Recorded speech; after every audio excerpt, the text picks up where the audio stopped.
জেহাদু ফিদ্দিন আর জেহাদু লিদ্দিন। কি বললাম বাবা? আবার বলছি, জেহাদু ফিদ্দিন আর জেহাদু লিদ্দিন।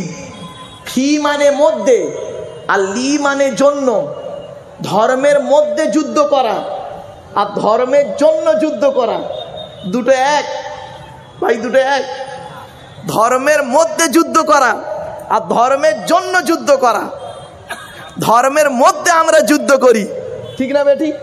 ধর্মের মধ্যে যুদ্ধ, গোল টুপি, লম্বা টুপি, চেরা জামা, ফাড়া জামা, এ ও ইতা ইউ মুখ তুমো খাবড়ি জাবড়ি, বুকে হাত বাঁধা, নাবির নিচে হাত বাঁধা, মোনাজাত করেছে কি করেনি, দোয়া করেছে কি করেনি, এইসব নিয়ে, ঠিক না বেঠিক?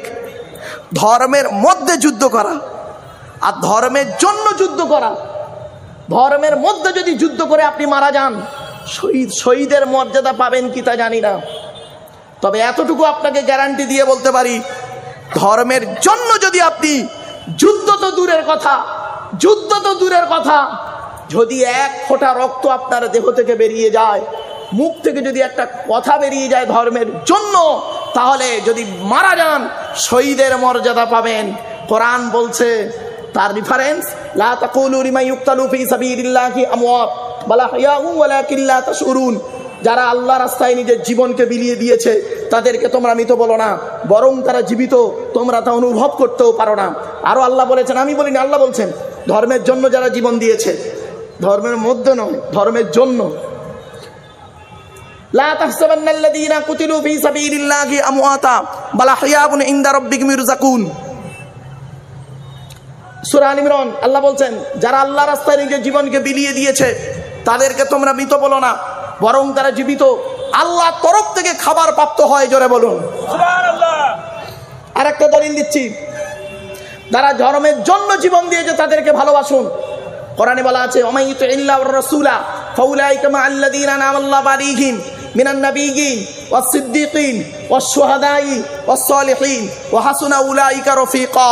যারা ধর্মের জন্য জীবন দিয়েছে তারাই হলো আল্লাহর প্রকৃত বন্ধু, উত্তম বন্ধু। জোরে বলুন সুবহানাল্লাহ। আরেকটা দলিল দিচ্ছি, ইন্নাল্লাহা ইউহিব্বুল্লাযীনা ইউকাতিলুনা ফি সাবিলিহি সাফফান কাআন্নাহুম বুনিয়ানুম মারসুস। 28 নম্বর পারা 10 নম্বর পৃষ্ঠার একেবারে 14 নম্বর লাইন, সূরার নাম সূরা সফফের 4 নম্বর আয়াত। আল্লাহ বলছেন, নিশ্চয়ই যারা আল্লাহ রাস্তায় সীসা গলিত প্রাচীরের ন্যায় সারিবদ্ধভাবে নিজের জীবনটাকে বিলিয়ে দিয়েছে, আল্লাহ তাদেরকে অত্যন্ত ভালোবাসেন। জোরে বলুন সুবহানাল্লাহ। বাবেরা, ধর্মের মধ্যে যুদ্ধ করা আর ধর্মের জন্য যুদ্ধ করা। কোরআনে আরো বলা হয়েছে, ইন্নাল্লাযীনা ফাররাকু দীনাহুম ওয়া কানু শিয়া'আন লাস্তা মিনহুম ফি শাইইন ইন্নামা আমরুহুম ইলাল্লাহ সুম্মা ইউনাব্বিউহুম বিমা কানু ইয়াফআলুন। আল্লাহ পাক বলছেন সূরা আনামের মধ্যে, নবী, তোমার সঙ্গে তাদের কোনো সম্পর্ক নেই, তোমার সঙ্গে তাদের কোনো সম্পর্ক নেই। যারা ধর্মের মধ্যে মারামারি ঝগড়া করে তাদের সঙ্গে নবী তোমার কোনো সম্পর্ক নেই, তাদের ব্যবস্থা আল্লাহ করবে। কিছু বুঝতে পারছেন আমার ওয়াজ? এজন্য বাবা, আমার ওয়াজ শুনতে গেলে একটু ব্রেন লাগবে আর একটু বোঝার ক্ষমতা থাকতে হবে।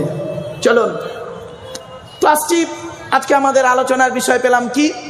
আল্লাহর বাণী কোরআন আর নবীর হাদিস, তাই তো নাকি? চলুন তো আগে আমি কোরআনের পরিচয়টা দিয়ে দিই। আপনারা একটু সুবহানাল্লাহ একটু জোরে বলবেন, এই অনুরোধটা রইল। এতগুলো মানুষ যদি জোরে উচ্চ আওয়াজে সুবহানাল্লাহ বলেন, আল্লাহ অত্যন্ত খুশি হবে। এই রিকোয়েস্টটাই, অনুরোধটুকু করলাম। আর একটা কথা বলি বাবা, আপনারা একটু আগিয়ে আসুন। প্রচুর মানুষ এসেছে যারা এখনো বসার সুযোগ পাচ্ছে না। বাবা এই দিকে একটু চলে আসেন। আর আপনারা এই মাঝখান থেকে যদি একটু রাস্তা হালকা করে দিতেন তাহলে আসতে সুবিধা হতো। বাবা আমার একটু রাস্তার একটু আগে গায়ে বসুন। কোরআনে আছে, ইয়া আইয়ুহাল্লাযীনা আমানু ইযা কিলা লাকুম তাফাসসাহু ফিল মাজালিসি ফাফসাহু ইয়াফসাহিল্লাহু লাকুম ওয়া ইযা কিলা আনশুযু ফানশুযু ইয়ারফাইল্লাহু লাকুম। আল্লাহ পাক বলছেন 28 নম্বর পারা 2 নম্বর পৃষ্ঠার 13 নম্বর লাইন, সূরার নাম সূরা মুজাদালা আয়াত নম্বর 11 আল কোরআন। কোরআন বলছে কি, যে হে ইমানদার বান্দাগণ, মজলিসের ভিতরে যখন ফাঁকা জায়গায় তোমাকে পূরণ করতে বলা হবে তখন তুমি ফাঁকা জায়গাটা পূরণ করে দেবে। ফাঁকা জায়গায় ফাঁকা রাখলে অসুবিধাটা কি? শয়তান ওখানে বসবে, কানে কানে কুমন্ত্রণা দেবে। শয়তান কি চায় ওরা কোরআন জানিয়ে দিচ্ছেন। 7 নম্বর পারা 2 নম্বর পৃষ্ঠা 3 নম্বর লাইন, সূরার নাম সূরা মাইদার 91 নম্বর আয়াত। ইন্নামা ইউরিদুশ শাইতানু আন ইউকিয়া বাইনাকুমুল আদাওয়াতা ওয়াল বাগদাআ ফিল খামরি ওয়াল মাইসিরি ওয়া ইয়াসুদ্দাকুম আন যিকরিল্লাহ ওয়া আনিস সালাত। আল্লাহ বলছেন শয়তান কি চায় জানো? মদ আর জুয়ার মাধ্যমে শয়তান তোমাদের মাঝে মারামারি লাগিয়ে দিতে চায়। আর কি চায়? ওয়া ইয়াসুদ্দাকুম আন যিকরিল্লাহ, আল্লাহর ইবাদত থেকে শয়তান তোমাকে বাধা সৃষ্টি করতে চায়। তাই কোরআনের উদ্ধৃতি দিয়ে আলোচনার প্রারম্ভে আপনাদেরকে আমি একটু আহ্বান করছি। পবিত্র কোরআন 2 নম্বর পারার 11 নম্বর পৃষ্ঠা 9 নম্বর লাইন, সূরার নাম সূরা বাকারা আয়াত নম্বর 208 আল কোরআন। ইয়া আইয়ুহাল্লাযীনা আমানু উদখুলু ফিস সিলমি কাফা, হে ঈমানদার বান্দাগণ পরিপূর্ণভাবে ইসলামের মধ্যে প্রবেশ করো। ওয়ালা তাত্তাবিউ খুতুওয়াতিশ শয়তান, শয়তানের পথকে অনুসরণ করিও না। ইন্নাহু লাকুম আদুউম মুবিন, শয়তান হলো তোমাদের প্রকাশ্য দুশমন। So I request for you, সোনো মাই এক্সকিউজ মি, আলোচনার প্রারম্ভে আপনাদেরকে একটু আহ্বান করলাম। এবারে আসছি, আজকের আলোচনা হলো আল্লাহর কোরআন, নবীর হাদিস।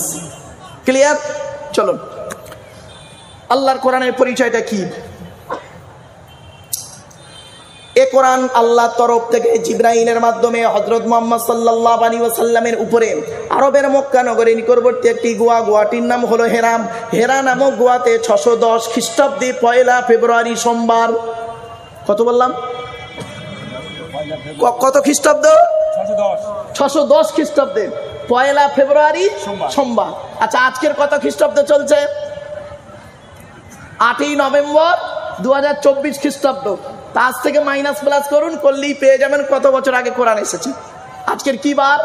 শুক্রবার, আর সেদিন ছিল সোমবার।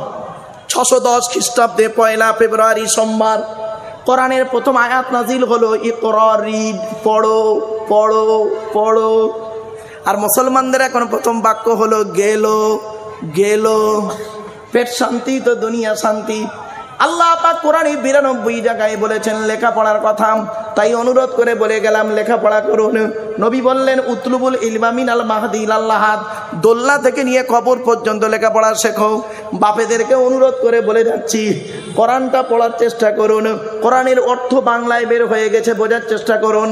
নবীর হাদিসগুলো নিয়ে একটু পড়ার চেষ্টা করুন। লোকের গোঁজা না মেরে, লোকের নামে দুর্নাম বদনাম না করে নিজেকে নিয়ে একটু চর্চা করুন। মনে রাখবেন, পৃথিবীর সব থেকে কঠিন কাজ কি জানেন? আত্মসমালোচনা করা, নিজেকে নিয়ে সমালোচনা করা। এটা হলো পৃথিবীর সব থেকে কঠিন কাজ। আর আত্মসমালোচনা করলে নেকি হয়। আর পৃথিবীর সব থেকে সহজ কাজ কি জানেন? পর সমালোচনা করা। ওটা করলে গোনা হয়, এটা খুব সহজ কাজ। তা আত্মসমালোচনা করুন, নিজেকে নিয়ে সমালোচনা করুন।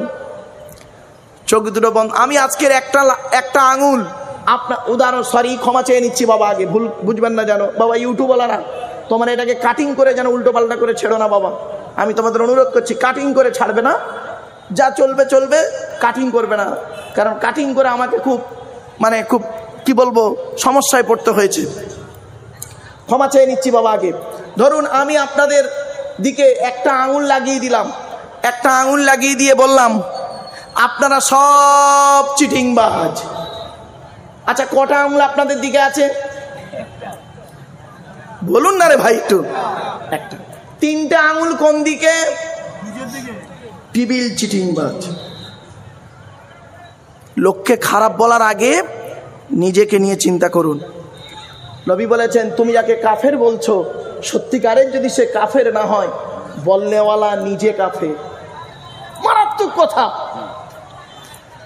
এত দামি কথা ভাবতে পেরেছেন? আপনি কেন কাউকে কাফের বলতে যাচ্ছেন? আপনার জ্ঞান নেই, আপনি লেখাপড়া করেন নাই, আপনি যাকে তাকে চাই বলে দিচ্ছেন। মনে রাখবেন, কবরে আপনাকে শুতে হবে, কবরের আযাব আপনাকে জানতে হবে। আর কিয়ামতের মাঠে আল্লাহ আপনাকে ছাড়বে না। আল্লাহ ছাড় দেয়, ছেড়ে দেয় না। ছাড় দেয়, ছেড়ে দেয় না। এটা যেন মাথায় থাকে। চলুন, কোরআনের ভিতরে কি আছে?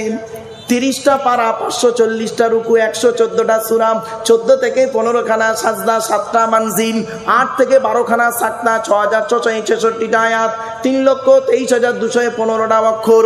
এ কোরআন 22 বছর 9 মাস কয়েকদিন, কম বেশি 23 বছর ধরে কোনো ঘটনাকে কেন্দ্র করে, কোনো ব্যক্তিকে কেন্দ্র করে, কোনো বস্তুকে কেন্দ্র করে, কোনো জায়গাকে কেন্দ্র করে কোরআনের আয়াতগুলো নাজিল হয়েছে। 6000 আয়াত নাজিল হয়েছে, 12,000 জায়গায় নাজিল হয়েছে। আচ্ছা, আপনাদের কি সুবহানাল্লাহ বলতে কি কষ্ট হচ্ছে? তাহলে একবার সুবহানাল্লাহ বললে 10টা কি জোরে বল সুবহানাল্লাহ। মুসলমানের বাচ্চা এরা অন্য জায়গায় চিৎকার করে খুব বেশি করে, আর আল্লাহর কোরআনের আয়াত শুনে, নবীর হাদিস শুনে সুবহানাল্লাহ বলতে এদের এত কষ্ট হয়ে যায়। খবরদার এটা করবেন না, আল্লাহ খুশি হবে। একবার সুবহানাল্লাহ বললে 10টা নেকি পাবেন, জোরে বলুন সুবহানাল্লাহ। চলো এবার আসছি কোরআন যার উপরে নাজিল হয়েছে তার পরিচয়টা কি? কোরআন যার উপরে নাজিল হয়েছে তার নাম কি? আরে বলুন না রে ভাই। আমাদের নবী মুহাম্মদ সাল্লাল্লাহু আলাইহি ওয়াসাল্লাম, তাই তো নাকি? আচ্ছা, মুহাম্মদ সাল্লাল্লাহু আলাইহি ওয়াসাল্লাম কোন বংশে জন্মগ্রহণ করেছেন? কুরাইশ। কার নাম কুরাইশ? নবীর পরিচয়টা জেনে নিন, অন্তত একটু হাতে ধরে বলে যাচ্ছি। শুধু নবী নবী করে চিৎকার করলে হবে না, যার সম্পর্কে আপনি আলোচনা করবেন তার ভালো করে একটু জেনে নিন তার সম্পর্কটা।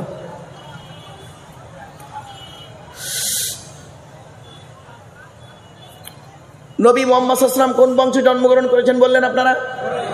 কুরাইশ। মোহাম্মদের বাপের নাম আব্দুল্লাহ, আব্দুল্লাহর বাপের নাম আব্দুল মুত্তালিব, আব্দুল মুত্তালিবের বাপের নাম আব্দে মান্নাফ, আব্দে মান্নাফের বাপের নাম হাশেম, হাশেমের বাপের নাম কুসাই, কুসাইয়ের বাপের নাম কিলাব, কিলাবের বাপের নাম মুর্রা, মুরার বাপের নাম লোবাই, লোবাইয়ের বাপের নাম কাব, কাবের বাপের নাম গালিব, গালিবের বাপের নাম ফিগির, ফিগির থেকে কুরাইশি বংশ এসেছে। নবীর বাপের নাম আব্দুল্লাহ, মায়ের নাম আমিনা, দাদার নাম আব্দুল মুত্তালিব, দাদির নামটা কি? নেতিলা বিনতে খব্বাব ব্রাকেটে ফতেমা, কেউ বলেছেন সামিরা।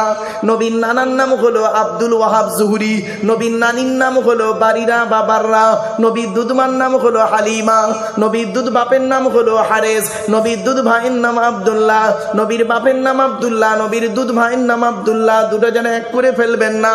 নবীর জন্ম 570 খ্রিস্টাব্দে। ইংরাজি কি মাস ছিল? 29শে আগস্ট। আরবি মাস ছিল রবিউল আউয়াল মাস। 12 তারিখ মতান্তরী 9 তারিখ সোমবার শবে সাদেকের সময় আরবের মক্কা নগরী কুরাইশ বংশে নবীর জন্ম। নবীর বাপেরা হলো 10 ভাই, নবীর মায়েরা হলো 19 বোন। নবীর 9টা চাচা, কটা? নবীর 9টা চাচা, 18টা খালা, 6টা ফুফু, 7টা ছেলে মেয়ে। আপনি নবী সম্পর্কেই তো জানেন না। চল, নবীর কটা চাচা বললাম বাবা? 9টা। 9টা চাচার নাম শুনে নিন। বড় চাচার নাম হলো হারেস, কি বললাম? হারেস, জুবায়ের, মুকাইয়িম, ফাইদাক, জাইদাক, আবু লাহাব, হামজা, আব্বাস, আবু তালেব। নবীর বাপ হলো আব্দুল্লাহ। কই আবু জাহালের নাম তো এখানে নেই। আবু জাহাল নবীর নিজের চাচা নয়। হয়েছে বাবা? যেটা জানা নেই সেটা সম্পর্কে না বলাটাই বুদ্ধিমান ব্যক্তির পরিচয়। চলে, নবীর 7টা ছেলে মেয়ে, 3টে পুত্র সন্তান, 4টে কন্যা সন্তান। 3টে পুত্র সন্তানের নাম হলো, বড় ছেলেটার নাম হলো কাসেম। কি বললাম? কাসেম। নবীর এই জন্য একটা নাম হলো আবুল কাসেম, কাসেমের বাপ। এই কাসেম শব্দটা যখন মুখ থেকে বেরোলো, এই কাসেম শব্দটার সঙ্গে আমার মায়াবী ভালোবাসা কিছু জড়িয়ে আছে। ব্যক্তিগত কথা এটা। আমার ওস্তাদ ছিলেন ফুরফুরা মাদ্রাসার, ভারত বিখ্যাত একজন আলেম ছিলেন, ভারত বিখ্যাত একজন আলেমে দ্বীন ছিলেন আল্লামা আবুল কাসেম সিদ্দিকী রহমাতুল্লাহ আলাইহি সীতাপুরী হুজুর। ফুরফুরা মাদ্রাসার শাইখুল হাদিস ছিলেন। শুধু তাই নয়, ফুরফুরা মাদ্রাসার আরেকজন শাইখুল হাদিস ছিলেন হযরত আল্লামা কারামত আলী রহমাতুল্লাহ আলাইহি মুহাদ্দিস সাহেব হুজুর। ফুরফুরা মাদ্রাসার আরেকজন শাইখুল হাদিস ছিলেন হযরত আল্লামা নিয়ামত হোসাইন বুখারী রহমাতুল্লাহ আলাইহি, নাম শুনেছেন সব না? আরেকজন শাইখুল হাদিস ছিলেন হযরত হাফেজ আল্লামা আব্দুল মান্নান রহমাতুল্লাহ আলাইহি, সুপারিনটেন্ডেন্ট সাহেব হুজুর। আবার অনেক শিক্ষক এখনো বেঁচে আছেন। ফুরফুরা ফাতিয়া সিনিয়র টাইটেল মাদ্রাসা ওস্তাজুল আসাতিজা হযরত হাফেজ আল্লামা সাইফুদ্দিন সাহেব মাদ্দাজাল্লাহুল আলী, আমার উস্তাদ হুজুর কেবলা। সৈয়দ বাহাউদ্দিন সাহেব হুজুর আমার উস্তাদ। শুধু তাই না, সৈয়দ আল্লামা আমজাদ হোসাইন বুখারী মাদ্দাজাল্লাহুল আলী, উনিও আমার উস্তাদ।